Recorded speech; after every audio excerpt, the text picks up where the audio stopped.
Welcome along to Hearts with me, Sarah Seeger. Today I'm joined by the inspirational and indomitable Melly Rose. I call you Mel all the time, but you're Melly Rose. Melly is mother of two, partner, spiritual guide and mentor, and she just helps so many people. She has been integral in my spiritual journey, and I'm so happy that you have honored me with your presence and are willing to talk a little bit about what's been your journey so far. So welcome along, Melly, and would you like to introduce a little bit more about who you are? Thanks, Sarah. And yeah, I also feel very honored anytime I'm working with you because you're a powerhouse in your own right. And yeah, I mean, it's very interesting times for the healers, isn't it? That's what I would say. And our paths, I think this is where we have this that wonderful saying, with age comes wisdom and wisdom comes from bad choices. And that's probably a sum up of my entire life, is just a series of bad choices with some good ones thrown in there somewhere, and a deep learning from the hard road that I try and bring to my work. And I often think, like, I think everyone does this. We look back and we say, why did I mess up so many times? Why did I get it wrong so many times? Why did I make so many bad choices to get to wisdom? And I guess, from a healer perspective, from someone that just is passionate about teaching someone empowerment and their own tools for sovereignty, I guess I have made so many bad choices to give me so much compassion and 360 view on so many things that people are going through, so that I have far less judgment. And I have, been through so much that and obviously I haven't been through even a fraction of what you can go through on the planet, but what I have been through attracts in, the level of people that I'm able to assist. So that's beautiful. And speaking to the level of people that you do assist, I'm in the meditation group that you started during the COVID lockdowns. Um, I was a little bit of a latecomer to that, but knowing all the women that are a part of that, yeah, you do attract a very high level spiritual being into your circle, because I don't think there's any slouches in there. I think Really everybody who not. comes in is like waking up suddenly, and sometimes it's a bit fast and furious, but we've got a nice team holding it together. Yeah, right. I mean, that team, that group has a life of its own now. I mean,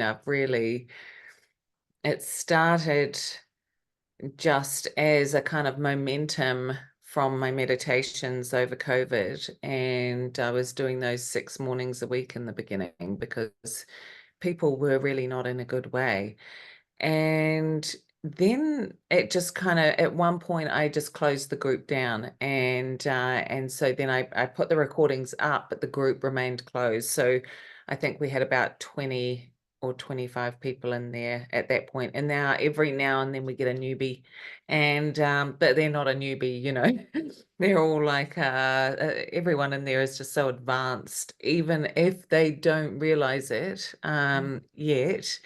But the power in that group has just taken on a life of its own, and I feel like I'm just a small cog in that wheel now of immense power that everybody holds. And it's a very equal footing that we're all on, and I love that, because it means that if I step in and out, it maintains the power. It doesn't need me for the power anymore. but also, rather than me running the show kind of thing, I can actually reach into that group for help and assistance as well. And I need it as much as anybody else. So I love that about the group. And I feel very much like, it's just been a magnet for my soul family. I feel really, Mm. really lucky. Yeah, well, that's a testament to you. Because and a testament to your humility too, because the way in which you lead is that you are just very much who you are. You don't you don't project this kind of image of somebody who can't be human, and you've been so clear and honest with us all along, as long as I've known you anyway, for just, just how human your life is.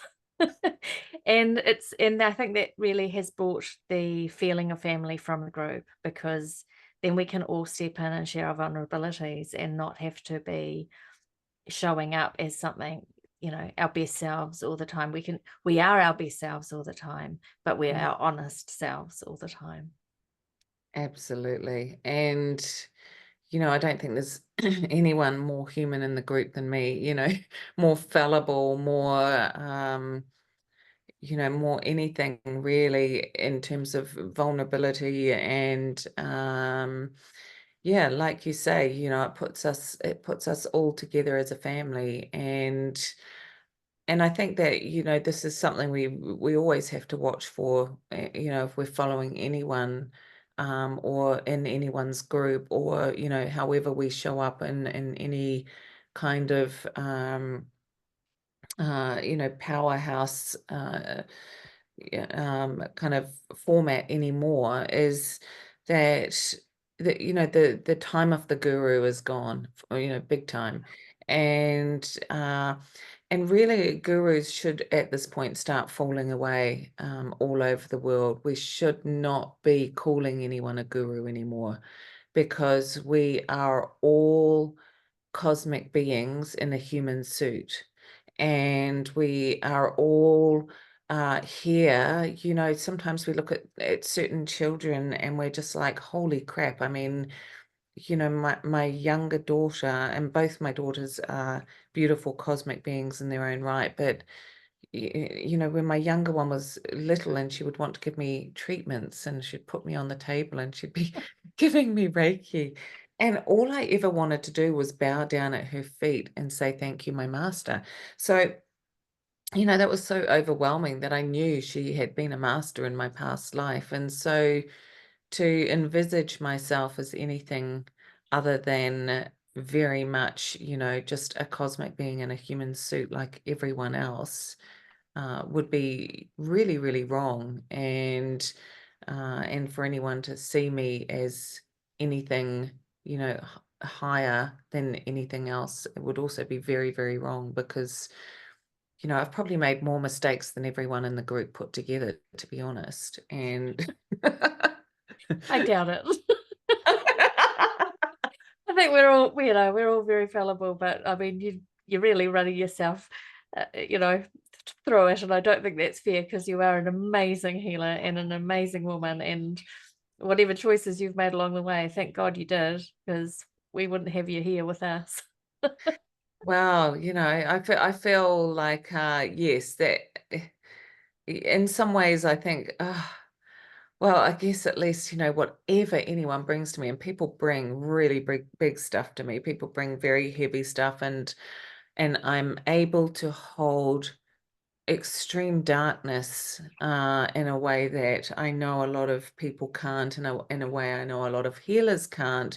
Um, a lot of you can't be too much in your empathic, too much in your sensitive, and if you are what I call a high sensitive, you really, there's certain types of work in the healing industries you just can't do, because you cannot hold that level of darkness. And Mhm. so I thank my experiences, because I can hold extreme darkness, and I have held unbelievable darkness, darkness where I don't know how people are still alive. But at the same time, if I had the chance to sort of go back and change some things, I definitely would. It's not like I say, oh well, everything has made me who I am. It has made me who I am, but that doesn't mean to say I wouldn't like to, um, rewrite a few lines in my history book. But then, by that same token, I know you've been through a lot, and that's what makes you an amazing healer. And knowing that you have been through a lot means that I feel wonderful and excited about coming and getting on your table, for example. And I know that I've had amazing past life regressions with you, Mhm. and I know that I can unfold that part of myself without judgment, uh, because of who you are. And that's the beautiful thing about when we bring together a group like what we have, is that it's so important for the healers to receive healing. And, that's probably an area I see a lot of errors in the healing industry, is healers feel that they have to be all things to all people. And then they feel like they can't be vulnerable, they can't be infallible, they can't be seen to be going through deep trauma in their life, because if they're going through that, then what have they got to teach someone, for example? Mhm. And I think we really need to get away from that, because, the healing journey is very much a human journey. And we can only do this journey if we are, um, vulnerable ourselves, and showing ourselves um, as being many, many parts, rather than just the I have it all figured out and that's why I'm a healer kind of thing, because that's never how it is. And anyone who says, that they've got the golden ticket figured out for humanity, is someone to run a mile from, because Well, there's been a few, haven't there? And they haven't really been consistent. They're really not doing the job that we thought they were going to do. yeah, it doesn't usually end well, because what happens is people have these insane expectations from them, because they have projected that they have it all figured out. Mhm. And then when they do something dumb or something human, everybody is just so beyond disappointed with them. And so, they can be following this guru and everything is amazing, and then all of a sudden they realize that this guru's like having an affair with their followers, or they've got someone doing something, or they've got someone to put all their money in, and as soon as they realize that, they lose all faith, right? Mhm. Mhm. Rather than going, oh wow, that person is human too. He's a cosmic being in a human suit too, and look at that, he's just as infallible as me. How wonderful. And so I don't have to take everything he says as gospel, or she. I can take what resonates and leave the rest. That's what I'm always trying to teach people. Take what resonates and leave the rest. You don't you can, something I might say might resonate amazingly well, but the next thing I say might not, and that's okay. You just hold what resonates in your heart and let everything else go. And you don't have to agree with everything someone says just because you agreed with something they said. Yeah, there does seem to be a bit of that projection that goes on, where I suppose it still comes from that savior complex stuff, where we're still holding out for a hero to come in and just sort it all out so we don't have to. But if anything, in the last 5 years or more, um, it's very clear that there are no heroes. And I think part of the lesson of having all of our false idols ripped down before our eyes must be about teaching us compassion, because we are so much more likely to put somebody on a pedestal and expect this really high standard from them, and accept nothing less. And that's us doing it. Like there might be Absolutely. people who get a lot of that, but Mm, it's each individual person who's projecting that on them that creates this whole illusion. So, as much as we can talk about bad actors and controlled oppositions and all those things, really this whole thing is about us learning to be more compassionate, stop projecting all our shit all over everybody else, yeah. like to look at somebody else and to be able to stick with them when you don't agree, to be able to hang around and still have a conversation. That Yes. seems to be where we're growing our discernment and our compassion, and then we are growing our self-love. Yeah.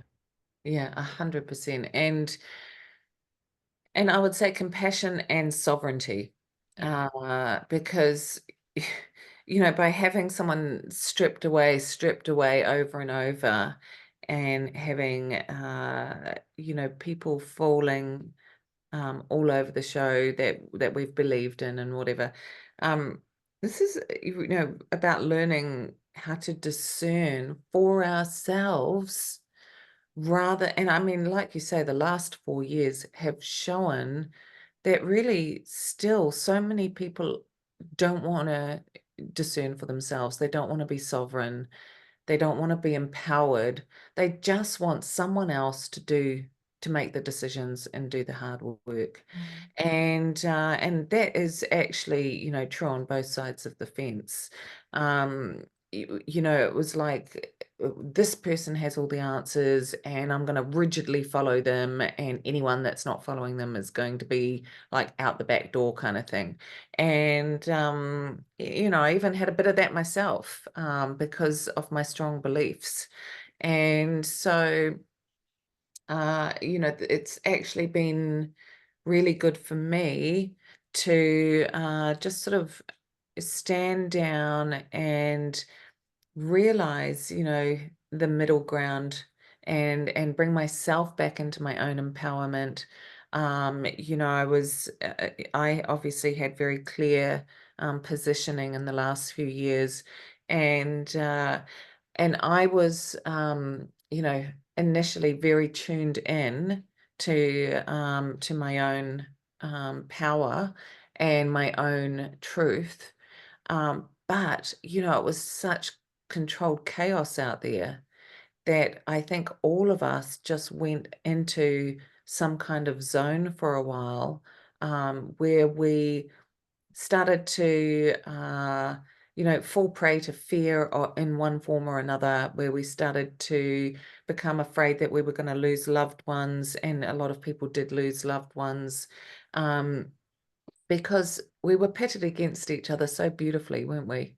Mhm. And most of us fell for it, hook, line, and sinker. And so, pulling ourselves back from that, I'm hoping that what flourishes out of this is, um, really this desire to not be separated as humans, this desire to make our connections stronger, not to weaken it, and for us to really desire the best for everyone. And the more we desire the best for the greater good, rather than service to self, how do I save myself? How do I squirrel away this and hold on to that? And how do I save my pennies from being taken, and all of this sort of stuff? If we actually just start wishing for the greater good of the whole planet, then the planet has a much better chance of heading in the right direction. Yeah. Yeah, absolutely. You're so wise. You are so wise. Look, I want to throw something into the mix here, because you're one of the few people I can have these conversations with. So I really want to go down the line of the galactic path. Um, and yeah, and I'm really interested to, I don't know how much you have heard all of these things around the stories of Enki and Ea. I mean, we've gone over these things over the last few years. I believe everybody's had a chance to kind of get abreast of it.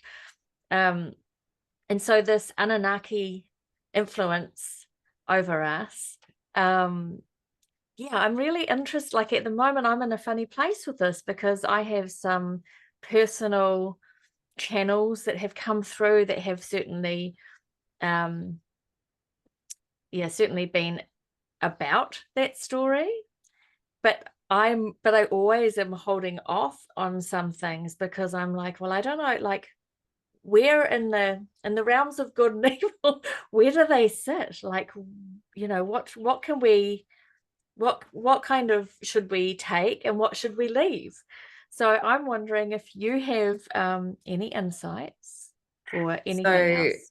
yeah, I mean, it's so interesting that you bring that up. The Anunnaki, gosh. So I don't do a lot of research, and so therefore I only know what I have come into contact with. Now, the Anunnaki for me come through as a creator race, Mhm. and they come through as very scientific, very I would say non-emotional.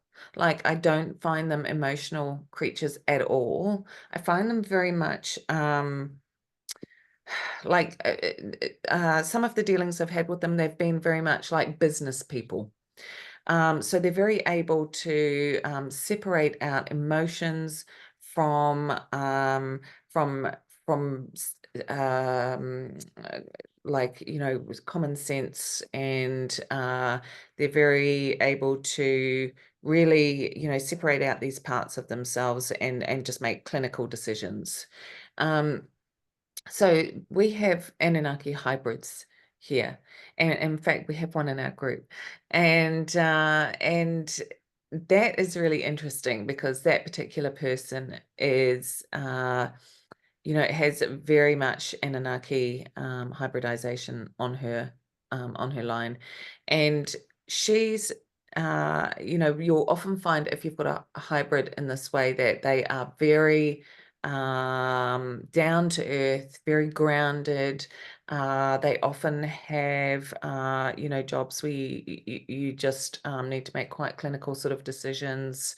And they're able to separate out, these deep emotions. So they don't really get involved with entities and attachments and all that sort of thing. They're just like, it's all just there, and I just get on with what's here kind of thing. So they can seem a little bit less emotional or less emotionally based. And that's not a bad thing. That's just where they come from. But as a race, I do feel that we've had genetic modification, probably multiple times, but I'm not entirely sure around that. But I do feel that they have made business deals with another race to take minerals and things from Earth. And I have seen another planet where, there was, some kind of like 20 and back, I guess, sort of thing, where they've been taking sort of energetic bodies out of people here and putting them on other planets and then bringing them back. So I feel like they are doing a lot of business deals with like earthlings, and we are not yet advanced enough to realize energetically at the quantum level how this can be achieved. But we are heading in that direction because, science is moving very, very quickly in the quantum areas now. And that's wonderful for us energy healers who have always felt this and known this, certain things, but have not been able to prove it. Now we are starting to understand quantum mechanics, quantum physics, and we're starting to get more scientific bases to what we are doing, which is wonderful. We're still light years away from understanding what's really going on this planet. But we are headed in the right direction. And I do feel that the Anunnaki they're not doing it to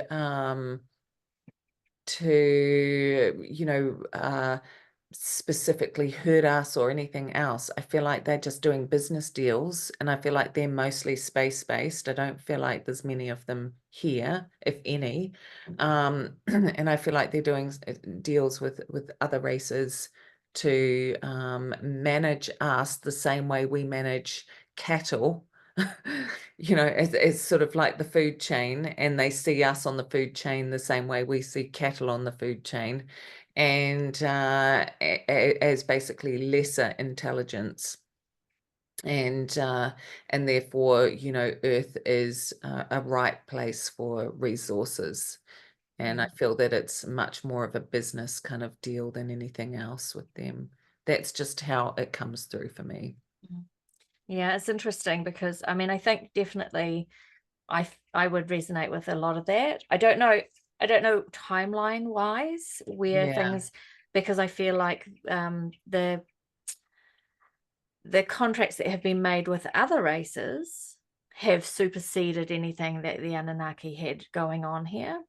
Yeah. But certainly, like, there's, and I'm kind of a little bit the opposite. I do lots of research, but I'm a really I'll research as much as it interests me, and then I kind of leave it. So Yeah. I'm Yeah. not going to be a details person, but definitely with the a lot of the original peoples around the world have got stories about Anunnaki people being a part of those who came and taught and gave information. And so there was obviously different takes on humanity from them wherever they were, because it seems to me that there were some who would come because they really wanted to assist. There Yes. were some that were really wanting to, just like you said, farm the cattle Yes, resources. absolutely. Yeah, Yeah. because the person in our group that I have seen over and over, I've seen her Anunnaki connections, and she's almost in hiding, right? Oh yeah. So almost That's a in, past life story, isn't it? yeah, yeah. So she's actually being cloaked here, like Clark Kent and Superman kind of thing is how it comes up for me. Because she's doing a lot of grid work, she's doing a lot of wormhole work, all this sort of thing. And that is something that, you know, maybe other potential Anunnaki would like to get hold of. And so very much she is working, you know, for the planetary's evolution, for the planet's evolution. And I agree with you. I think that there are definitely different factions, as there are with the reptilians or any other race. There are, you know, breakaways that actually see potential in us, just like we have vegans and you know, vegetarians, you know, who actually see the potential evolution of animals and their right to experience life to, you know, in harmony. And so there are races that want us to experience life in harmony and believe that we are capable of that. And then there are other races that are, you know, see us as very much down the food chain and simply something to be controlled. So I do believe there are a lot of opposing factions and forces, you know, kind of having this fight over us, just like we're fighting big corporates for better management of the planet. There's these kind of interdimensional forces that are also fighting over us, and like you say, it's very hard to know the timelines, and maybe some people get very specific information in that way, and I get more of an overview. I know that you're very visual. You're much more visual than me, so you tap into you are, and you tap I'm not into a sure lot about more interdimensional visual mm, elements than I do. So for me, most of my stuff comes when I'm working with someone. It doesn't come when I'm sitting on my own. So that's how I know that I'm meant to be working in groups and with communities, because that's when I get my downloads in the biggest way. Whereas other people, get those downloads when they are sitting in meditation, or they're just, even when I was channeling with you, that's, again, working with someone. So I don't actually get enormous downloads on my own. So sometimes I actually call someone up and I say, I want to know what's going on here. Can we do a session? So that I can have a look at it, because it's not until I'm working with someone that I actually start to, really receive this information, which is kind of weird and Yeah. interesting. Well, I mean, it's fascinating, isn't it? And there's so much more. I mean, we have the human um, life that we're here to live, which is absolutely, should be our main focus. But it is very interesting how much more of the galactic information has been made available to more people in the last, I guess 10 years. So there's obviously a need for us to have an awareness of all of these things, and to have an awareness of some of these past life stories, because I feel like it's kind of like two different timelines, but mirroring each other, but with the prospect of a very different outcome. Yeah, yeah, absolutely. Like the Upside Down and Stranger Things, and Mm. I mean, all of these things are channeled, really, aren't they? You look at them and you're just like, holy crap, like Star Wars, you know.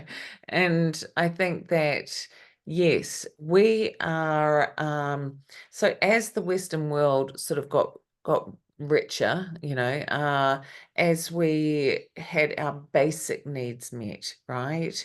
And this is, simple sort of developmental psychology is, we start at the base chakra, and that's our tribe needing to feel safe, a roof over our head, food, water. So basic needs being met is our base chakra. And as we move up the chakras, and, each time new needs are met, we grow like the sunflower towards the next piece of information. And so the human race has met many basic needs. And I know that we have also, it's this give and take. We have stripped some countries, and that's a whole other story. But in the Western world, we've become quite rich, even if we're not loaded, we're still rich compared to many nations. And so once all those basic needs are being met, when we're out of survival mode, when we no longer fear being chased by a bear and dying every day kind of thing, then we automatically have space for the next thing. And we've reached this point where we've met many, many needs, and we are kind of exploding outwards. And I think that our evolution is happening very, very quickly. And we need to sort of consume less, but experience more. So I think that, hopefully as we continue to evolve, we will become less involved in consumerism and more involved in our spiritual evolution. Because the more we can harness that spiritual evolution and bring it into our physical bodies, the more we can unfold our multidimensional self, and then we really start to crank the evolution in terms of what we are truly capable of achieving with form. Mhm. Yeah, yeah. Well, that's right. There's a lot of work to do before we get to the really fun stuff. Yeah, But absolutely. it's not like I don't think we're so much in a linear timeline anymore. I feel like you said the exponential aspect of it, where things are unfolding all at the same time.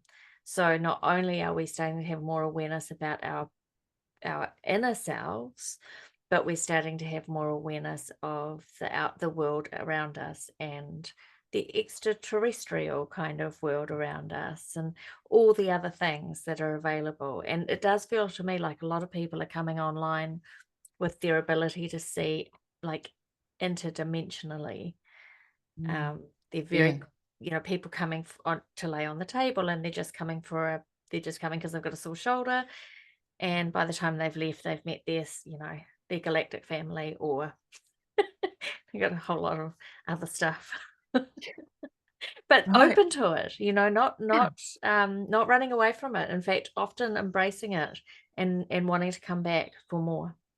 Yeah, absolutely. And I think that's probably what we love so much, isn't it? Is you get these people that had no idea they had these crazy gifts and no idea that they could access, an interdimensional aspect of themselves, and suddenly all hell's breaking loose on the table, and and they're uh, once they get past the shock, it's just so exciting. Like, it's really, really exciting. And the only thing, that saddens me at the moment, I guess, is that there's such an explosion of spiritual gifts and such an explosion of awakenings happening that are very fast and furious, I guess you could say, like, rather than just a gradual, unfolding. People are just going, and and I'm sure it doesn't help just the level of plant medicine we have in the Western world now, and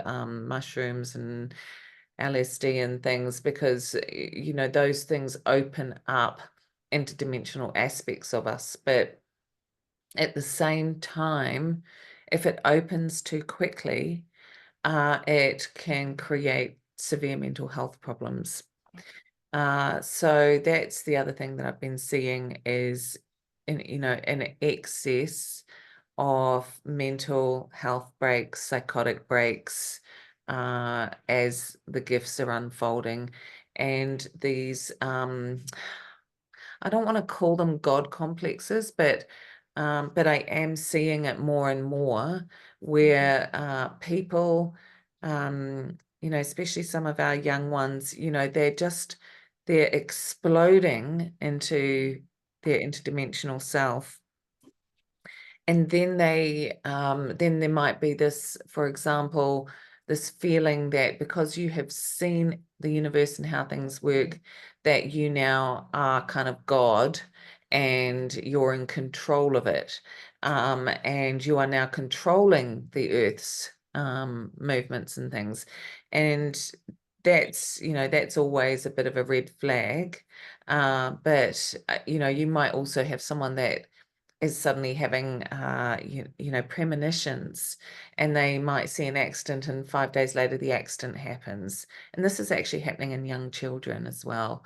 And when this is happening, they become so afraid that they are causing it because they saw it, right? Because they're seeing other timelines now. And then when that timeline comes to pass, they feel they're responsible for it, and that is creating extreme mental health problems and depression as well. So I think the more we can normalize the unfolding of gifts, the more we can normalize our interdimensional capabilities, the more these children and young ones are going to be able to hold the explosive sort of unfoldings that are happening with their gifts. Yeah, I'm getting a lot of nudging here. Are you? What's your nudging saying? Really, it's about safety first. It's the 100, words, safety first. 100%. So it is always just and you and I know, because we've had to muddle our way through and learn about that. And I feel like we are so well protected. I mean, weren't we so lucky? I love it. Yeah. But I think that also comes a little bit like when we talk about our Anunnaki hybrid friend, of some of that cloaking that is there is it's like a remnant of what has been done in other lifetimes. So I Mm. feel like we're still enjoying some of the protection that we have laid down in other lifetimes. But for people who are coming online, especially for some new souls coming into the earth realm who haven't necessarily been here before, you know, they can pick up all the information, of course, of the Akashic, but if you're coming into these gifts, like you said, and they've got a bit of a God complex because, you know, we all are creator beings. So it's understandable that there's going to be an element of that. But the safety first aspect is to know straight away the best thing I can do is to make sure that I have my protection in place, that I am grounded, that I have a good perspective on all of this.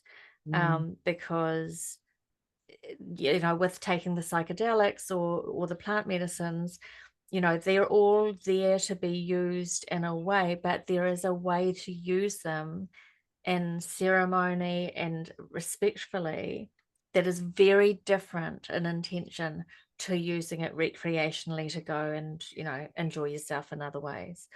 So yeah, I guess that's what I was told to say. Yeah, I couldn't agree more. And I I fully agree with safety first as well. And, you know, when I have someone come to me, and they've had a massive unfolding, or you know, they've or an ascension or whatever you want to call it, and they are coming into all these gifts, and they're suddenly thinking they have all this control.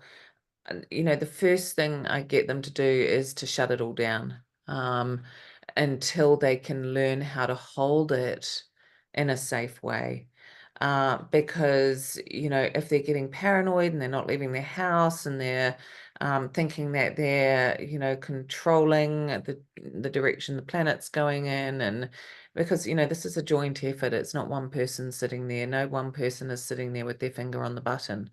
You know, this is a collective movement, and we're expected to evolve together. And if we're not seeing that, if we are seeing it in other ways, or if there's mind control programs going on, there's a lot of mind control programs, a lot of entity attack, a lot of frequency attack. You know, it's coming in from every angle now. So, until you learn how to differentiate what is safe to access, what is safe for you, what is good and what is not good, because the other problem is power is very seductive. So once you start seeing things or experiencing things, and then other people start to think you've got answers for them, and, you know, it is a very easy path to suddenly move into the inverted power structures that we have known all our life. And it takes real strength to hit that point in the path where your power is arriving, and to not fall into the intoxicating, charismatic path of power that is, you know, seeing itself as above someone else, or knowing so much more than someone else, because we all know beautiful cosmic information, and we all receive it differently. And we want to avoid, right at that pivot point, going down the wrong path and getting seduced by that power, and kind of somehow elevating ourselves into that guru position. And it is a very easy mistake to make. And you know, it takes a lot to pull yourself back from there into that pivot point, and then go off on the true power path of really understanding that we are all connected, and we all have access to this information. And this isn't just the planet, this is every cosmic being, every soul that ever was. We all are connected on a gossamer fine thread, cobweb. You know, that's the real worldwide net, right? That's the real cosmic web. And the cosmic web is where we tap into all that extra information. You know, we can only access a certain amount here, and then we have to somehow get onto the cosmic highway in order to access the other information. But when we get that other information, we also have to know how to bring it back into the 3D, into our human form, and hold it with grace. Rather than you know, kind of look what I've got, you know, and because that is a really, really common and easy mistake, and that's how we end up, you know, in the spiritual communities and religion and all of these areas that have purity at the baseline, but we end up with all these you know, cults and all kinds of things, all different ways of expressing. And this is going on in corporations as well, with people at the top completely abusing their power over people who are lower down. And, you know, it's happening in every area of society. This is not a religious problem. It's not a spiritual problem. It's not a corporate problem. It is a human problem that we are trying to solve, which is, how do we hold the cosmic power of extra knowledge without inverting it into that mirror realm that you talk about? Yeah, it's such a balance, isn't it? Because there's the possibility of becoming fearful about what you have, and then feeling that you're under attack, or, you know, or the opposite of becoming that person who tells everybody what they need to hear, which is so irritating. Yeah, yeah, And so somewhere in the middle there's that sweet point, you know, where you just get to muddle on through and do you. You know, yeah, because at the end yeah. of the day, you're here to figure out your journey, but you're not here to do it by yourself, and you are here to get all of the wisdom and sharing that is Mm, available by us being together. yeah, yeah. And it's, yeah, absolutely. And I think that, you know, all of us at some point, I know certainly me, because, you know, meditation and yoga has changed my life in my early 20s, and set me off down this whole different path. But at the same time, I had never been taught how to hold power correctly. And so, you know, one thing that so many people make a mistake on is they're afraid they're going to lose their power if they share their power. Mhm. Right. And it's like knowledge. Like, knowledge is the one thing you can give away as much as you want, but you never lose it. Mm. And that's the same thing with true power. You can give away as much true power as you possibly can and empower as many people as you can. And that does not diminish your power in the slightest. And that's what we need to come into an understanding of, is um, that, you know, we are not here to wield power over someone else. And this is where, you know, my age is a blessing finally, because I couldn't always hold this, right? I couldn't always hold this knowledge. There's always this fear that somehow it's all going to be taken away from you, and therefore you somehow need to remain on top. And so coming into this more humble state, I guess, where, you know, every day I just say, well, if you take it all away, then I'll go and work in a cafe, and I'm okay with that. And you know, whatever I need to do to serve, I'm okay with that, even if it means, you know, going and just working in community halls and helping the community and earning nothing. I'm okay with that. Like, I don't have that huge need to go out and prove myself anymore. And that is a beautiful, beautiful place to be. And it's like that beautiful Buddhist saying, before enlightenment, dig dirt, carry rock. After enlightenment, dig dirt, carry rock. Right. And that's like my favorite saying of all time. And it really is something that takes time to understand, which is that when you've got, you know, these blessings and you're lucky enough to find some other parts of yourself, that it, in essence, it should never change who you are. It doesn't mean you have to become someone famous and And it doesn't mean you then have to immediately become a guru and this, that, and the other. It doesn't mean that. It's about holding that intense, amazing, beautiful essence within so that your light shines for all to see, no matter what you are doing or where you are in your life at any given point. Yeah, beautifully said. Yeah, it's a really big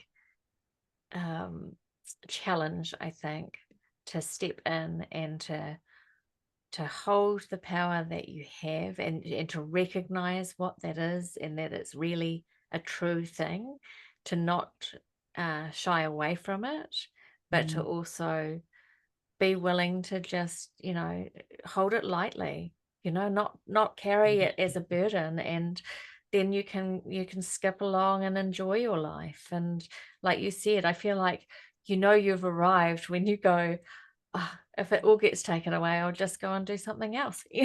Like, Yeah. like, okay, life will just carry on. And like you said, the knowledge and the wisdom that you've come to can't be taken away from you, and you can Mm. give it and give it, and it's just an eternal spring. Yeah, and I think that's probably the biggest takeaway. If I wanted someone to take away something, it would be that you are not validated because you are making loads of money. You're not validated because you've had 10,000 likes on YouTube. You're not validated because someone else validated you or your business is thriving.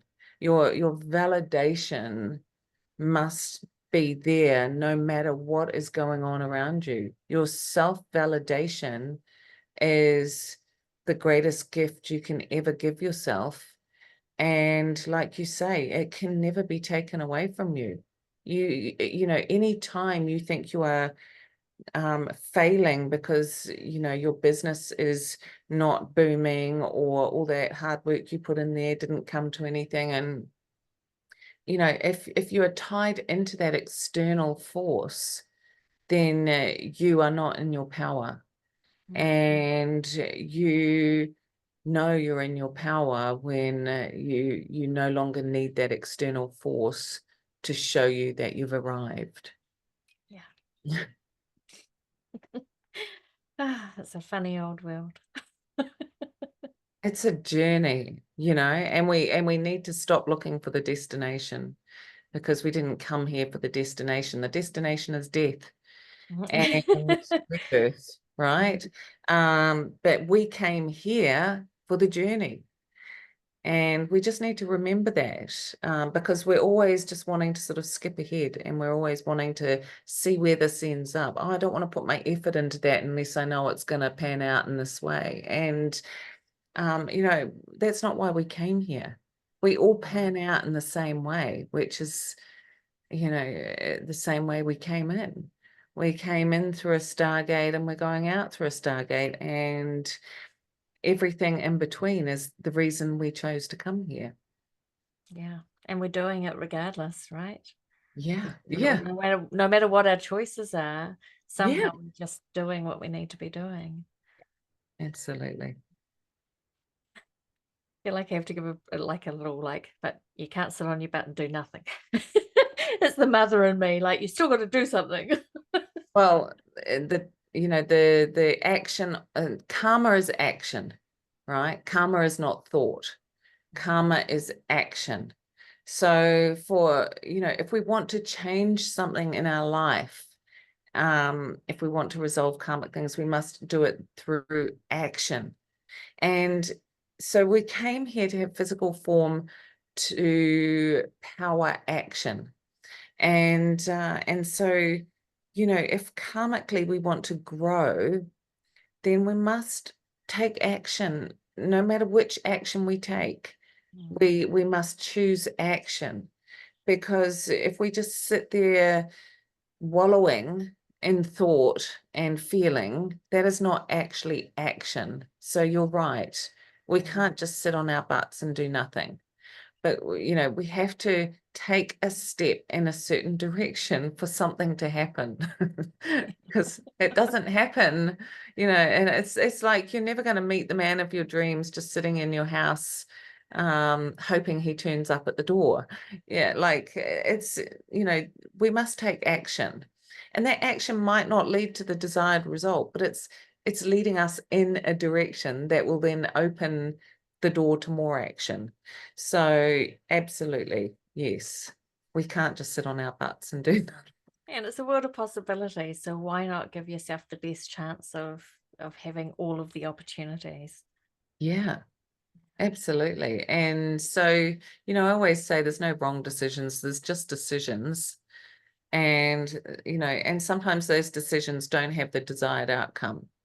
And sometimes we're making decisions from a place of inverted power. And, and I've been guilty of all of that. And then hopefully at some point, we start to, work through our layers of pain and emotional trauma and things. And then, we start to make better decisions. Yeah. And the more we work through, the better our decisions become, right? And then we reach a point where we're making enough good decisions that we're no longer needing external validation. And then we are no longer tied into, success as defined by someone outside of us. Mm. And when we, reach this point, the more of us that reach this point, that's really where the magic happens. That's the sweet spot, right? Where real magic happens. I love that. This is the wisdom of the grandmothers and the grandfathers. I feel like you're right. The age thing is such a gift. And what we're getting right now is a whole lot of young people who are already stepping into this space. They don't have to be, wrinkly and old to have the wisdom. Right, it's true. It's true. They're coming in as our teachers already. And it's like, oh man, took me 30 years to learn that. Well, I feel like, you know what? If all we're doing is the spade work to get everything set up so that they can walk in and do their thing, I'm delighted for it. Like I'm all Yeah. about it. I'm happy to I want to be the person in the kitchen, not the person on the stage, like Yeah. if they just want to come in and take over and like sort it all out, that's all good. I know I've done my bit to help them get there. Yeah. And they are us, right? Yeah, Because, absolutely. we're just But going to better. roll back around. I mean, I know we say I'm done with Earth, but I've also seen myself fly out and go, wait, I didn't do that. Quick, send me back, and it's like, did I really say that? And so they are us. So, for us not to be setting things up for them is just dumb, because it's just another layer for us to work through. And the more we pave the way for them, the more we pave the way for ourselves and our own ability to contribute in a greater way every time we show up. And that goes for any planet, any realm. Well, it's a lovely circle round because it takes us back to the way that you've set up the group with the meditation, the morning meditation group, and how self-sufficient that has become. And like you said, it is a place where you can go and you can ask for assistance as well. And I mean, to me, that's the model of what we want with all things moving forward. We want, we want to be able to share and grow a community around us that is so self-sufficient that you can step back and take the time you need and know that everything is taken care of, that you can trust everybody else to do their bit. And yeah, so you've got like this little microcosm for us that, that have that experience. These other people who have different experiences of the same thing, but recognizing what our communities can look like, what our societies can look like when we really just partly hand over a little bit, because some of us are just, holding on pretty tight. Yeah. And, and trust that, everything can be done, and we don't have to do it all. Yes, we don't have to do it all.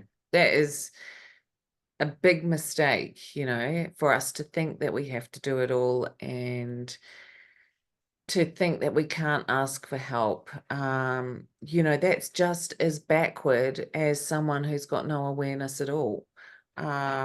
Because it puts us in a position of actually thinking we've got more for someone else than they do for us. And and I've been in that position too. And it's so much nicer to let go and ask for help and to receive, to learn how to receive, which is a massive problem with women. But, when if we can't learn how to receive, the planet doesn't have a hope. So we absolutely have to learn how not to give, although we need to learn that, but how to receive. And the more we learn how this symbiotic relationship works of giving and receiving, the more we understand the magnetic poles of healing and evolution. And that's amazing, when we reach that point. And that is the return of the divine feminine, isn't it? Because the divine feminine knows that the balance is to give and to receive. Yeah, that's And, figure eight you talk about. yeah, just that beautiful, like in the middle there is this perfect point of balance, and you can go so far out in another direction so long as you're willing to return.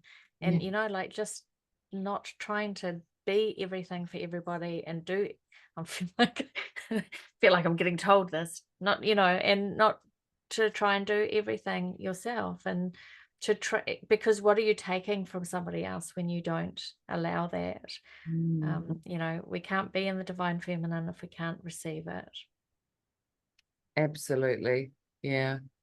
That would be another major takeaway, I think, is, and it's beautiful the way people reach out in our group for help. And I think that in the reaching out, that's where we actually find our deepest power, because that's where we open our heart to receive.